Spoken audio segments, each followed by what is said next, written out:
Good morning. How is everybody?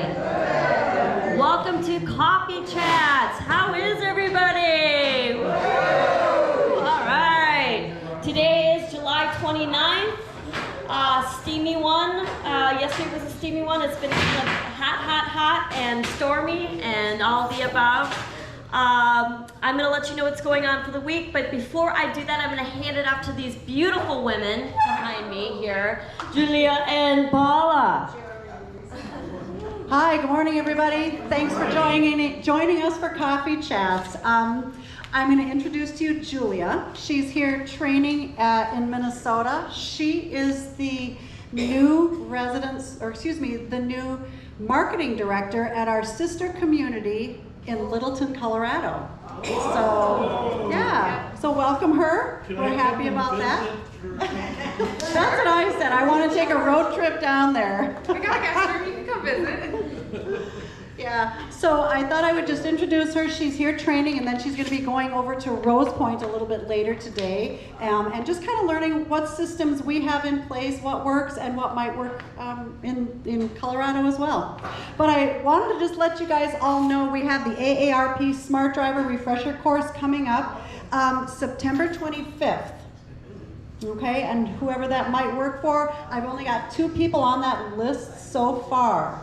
So just give me a shout, 6280, if you want to register for that. It's from 12:30 in the afternoon to 4:30 in the afternoon. And so it's kind of nice. You get it all done at once. It's called the Refresher Course, but if you've never taken it and this would be your first time, they've modified it so you only have to do 4 hours. You no longer have to do the 8 hours. Turns out that it was the exact same material. They just stretched it out over 8 hours.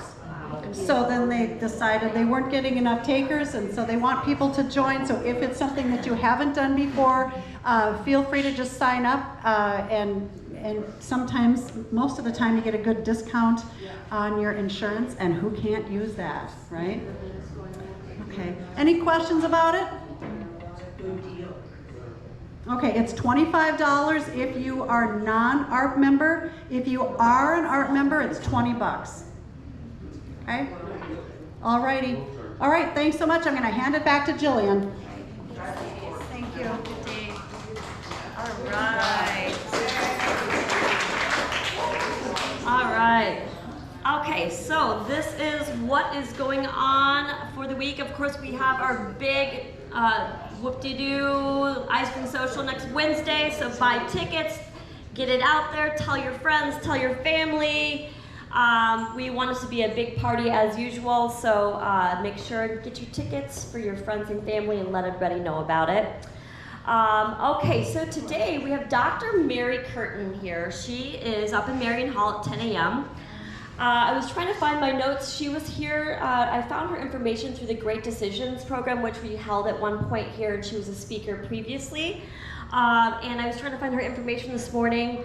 Her background, I think she's a professor of political science, I believe, but I unfortunately was not able to find the exact her background. But she's a brilliant young woman, and she's speaking on, I'll tell you the title, Paradigm Shift. The future of transatlantic security relation as one era ends and a new one begins. Politicians and analysts on both sides of the Atlantic argue that we are already at the end of an era of US-led security arrangements that encompasses Europe, Canada, and the United States. Are we in the midst of a paradigm shift in the transatlantic agreements? Dr. Mary Curtin will provide insights into the thinking behind the Trump administration policies and reflect on the perspective of the Canadian and Europe allies as they navigate this new era. So that should be an interesting hour. If you are available, come up and just hear from Mary Curtin and her perspective on this, and maybe have a provocative conversation as a group. Sometimes it helps to process things when you have those moments and get informed and hear a perspective on things. 1 p.m. Open Art Studio, of course. Wednesday, the 30th, the TED Talks at 1 p.m. There's 3 topics, of course, on 991. So the 3 topics that I have prepared for you are what the science of uncertainty tells us about the human nature, how I turned $500 into six-figure freedom, and yeah, that's kind of interesting. I might have to watch that one again. How sleep boosts focus, memory, and performance. So those are the 3 topics. 1:30 we have 500. 7 p.m. on Wednesdays we have bingo, of course. Speaking of bingo, I had a phone call yesterday from John Samuelson, and I just was you get that like yay, and we had a wonderful conversation. He says hello. I'm sure he'll watch this coffee chat, so let's all say hello to John. Hi, John. And we miss him. I told him we miss him. He is a landmark. We still love him. We think about him. So we had a nice conversation. He's going to try to make it to our ice cream social on Wednesday. We're hoping. So we can reconnect with John if he's able to make it on Wednesday, fingers crossed. Okay, so there we go, bingo. That he made me think of John, of course. Thursday the 31st, 9 and 11, we have our recorded coffee chats on 991. At 10:15 is our excursion to Mystic Lake. I wanted to just quickly, this brought my attention. Yesterday I had a conversation with Charles and just kind of went over some various things, brainstorming how we can keep bettering our experiences with the excursions and the van runs. And he just reiterated with me that please, if you have signed up even for the medical runs or the YMCA, whatever it is, there is a time commitment. Please try to get on the van on time. Try to get your stuff together early so that you are ready to prepare to get on at the designated time. He's having some problems with a few people who are just kind of over and over again late to get on the van, and so please try to be aware of the time and get your stuff ready before the time to get on. Okay, Friday, August the 1st. Can you believe it's August the 1st on Friday? 1 p.m. recorded coffee chats on 991. 1 p.m. we have our bridge and we have poker. 4 p.m. we have our happy hour. 5:30 is potluck. And 7 p.m. is our movie, and the movie is Conclave. It is a drama. A Catholic Church cardinals have gathered from around the world to select a new pope. The cardinal leading the process finds himself in the center of conspiracy and discovers a secret that could shake the very foundation of the church. So that's a very new movie, isn't it, Ellen? That's a relatively new movie. So I'm seeing some of these new movies come in. If you haven't seen it, I have seen it. It is a great movie. So if you're available this Friday, come watch a relatively new movie that was just out a couple years ago, I think. So that is available for you Friday in Marion Hall. Saturday, 8 a.m. men's breakfast, 2 p.m. we have our weaving project, and I just helped someone carry a bag of bags over there, a huge bag, so it's going well. I'm just so impressed by that project. Awesome, you guys. I'm so pleasing to see it being actually done, and these beautiful mats being created by you. What an effort. So please go ahead and participate in that. Continue to participate in that if you are available. 7 p.m. we have bingo. Monday the 4th, 1 p.m. knit and chat, 7 p.m. 500. Of course, our ice cream social is next Wednesday. I did want to let you know alterations are still available. So Alice will be here if you want to sign up for alterations that Wednesday as well. That's what I have for the week. Is there any questions to you all? Anything I can answer? Okay. Jeff?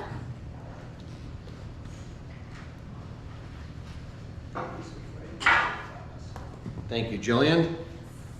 All right, last Tuesday of the month, you're getting 2 puzzles today. First one has to do with baseball. This has to do with an historic game which took place in June of 1997. It was notable not for what happened that day, but for what didn't happen. It had nothing to do with the actual playing of the game, so to speak. It was a statistical kind of thing. This is the hint. That is the hint. That is all I can give you. The puzzler is what didn't happen in a Major League Baseball game in June of 1997. What's the second one? Yeah. It's a good one. Is it baseball history or just history? Baseball history. I can give you, I think, another hint.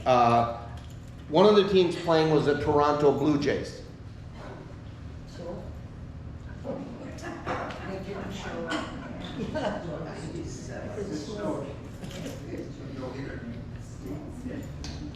And the answer is there was a baseball game that took place, a Major League Baseball game, not an exhibition game, but a bona fide game played between the Toronto Blue Jays and the Montreal Expos. And the American national anthem was not played. It's the first time the two Canadian teams played each other, so instead of the American national anthem, they played the Canadian national anthem. Oh, Canada. Okay. Here's the second one, Mike. Once upon a time, there was a princess in a faraway land. The beautiful young princess had a dilemma. She was in love with Igor, the blacksmith's son. She wanted to marry him. However, she knew that her father, the king, would not approve. Furthermore, if the king knew of their love, he would surely have the young man executed. So the young lovers devise a plan. They will elope. Sadly, their plan is foiled and they are stopped at the castle gates by the guards. They are brought before the king. Now the king was indeed furious, but decided to offer Igor a sporting chance. He said he would write the word princess on one piece of paper and death on another. And the young lad could decide his own fate by selecting one of the slips of paper from a jar. The deuce slips were crumbled up, thrown into a jar, and young Igor's fate in his own hands. If he picks out princess, he gets the princess. If he picks out death, he gets death. However, the king was sneaky, and he writes the word death on both pieces of paper. Despite the king's trickery, Igor manages to win the princess's hand. How did he do it?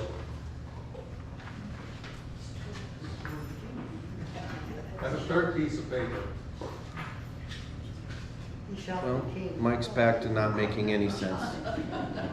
He shot the king. He shot the king. Well, Anne's back to not making any sense.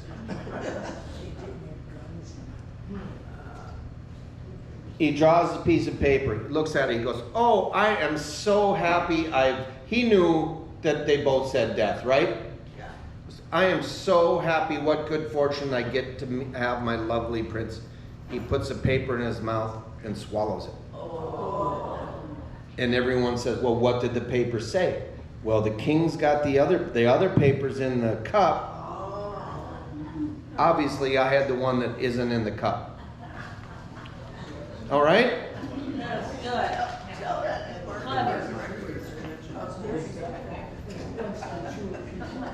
What do you... Okay, they weren't the greatest puzzles, all right? I think you guys are just not out of bed yet. I was at a concert last night at Target Center. My head is ringing. I saw... What's some Morgan gal that sings? And then I saw Bush, 60-year-old lead singer, who acted like he was 12. It was so freaking loud, like I said, my head is ringing. And then I saw Shinedown. I'm too old for rock concerts. Anyway.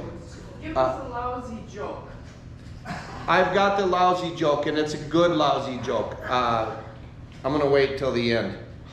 Well, sing us a song that they sang for you last night.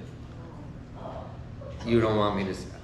One, you wouldn't understand a word that I said because I'd be singing so loud. But anyway. Also, on another personal note, I have no power at my house. The power went out last night, and it's supposed to come on at noon today. Or midnight tonight. So I brought all my iPads and phones to work to charge them today. I live in Blaine.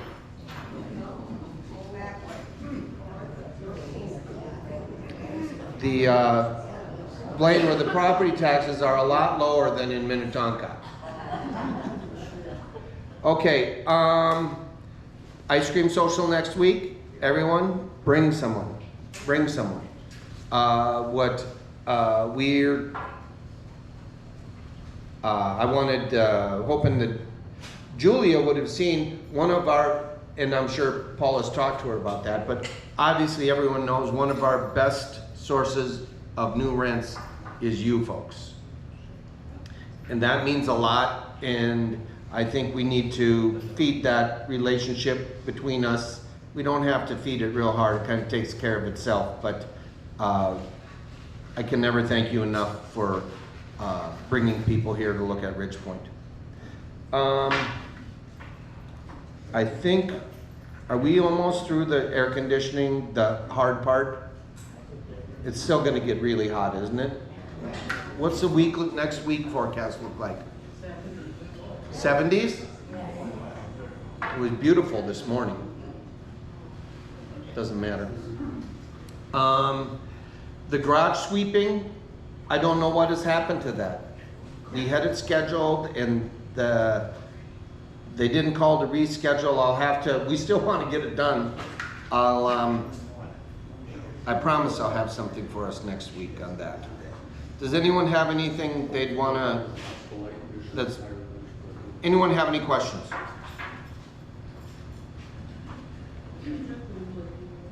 All right. This is for Joanne Cox. A guy walks into a bar and orders a tap beer. And he's sitting there drinking a tap beer, and all of a sudden a monkey jumps up on the bar, runs over, takes a leak in his beer. And he says to the bartender, "Hey, do you know that monkey just peed in my beer?" "Yeah, sorry, I'll get you a new one." He gets him a new beer. A little bit later, monkey, same thing. Says, "Hey," the guy says, "Hey," to the bartender, "you know that monkey just peed in my beer again? What are you gonna do about it?" He goes, "It's not my monkey, I'm sorry, it's the piano player's." So the guy walks over to the piano player and he goes, "Do you know your monkey just peed in my beer?" And the piano player says, "No, but if you hum a few bars, I can fake it."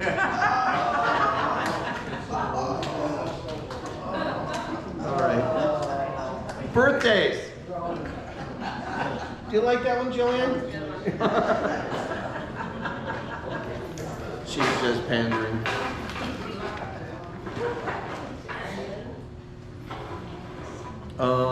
Okay.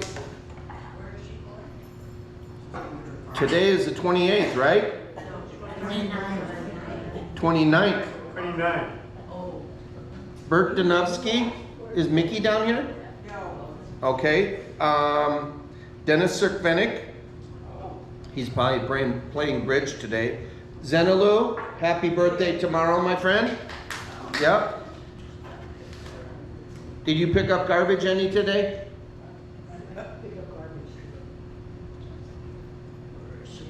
Are you not doing it? I saw you out there a couple days. For those of you that don't know, Zenalu walks the neighborhood with a trash bag and a poker and picks up trash. Thank you, Zenalu. And much like many of you folks, you've done a lot in your lives. You've given to your communities. You've got a stack of favors about that high. You don't have to keep adding to that stack. You can let someone else pick up the trash. Nobody will. True. All right. Also, on Friday, Gene Oberg. And on the 3rd, Susan Bourne, and on the 4th, Sandy Cobes and Jan Bergerson. Any anniversaries? No. Hold on, let me just go back.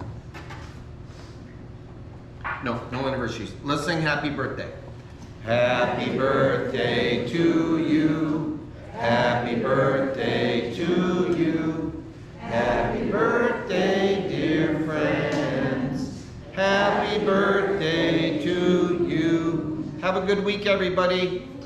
Bring someone to the ice cream social.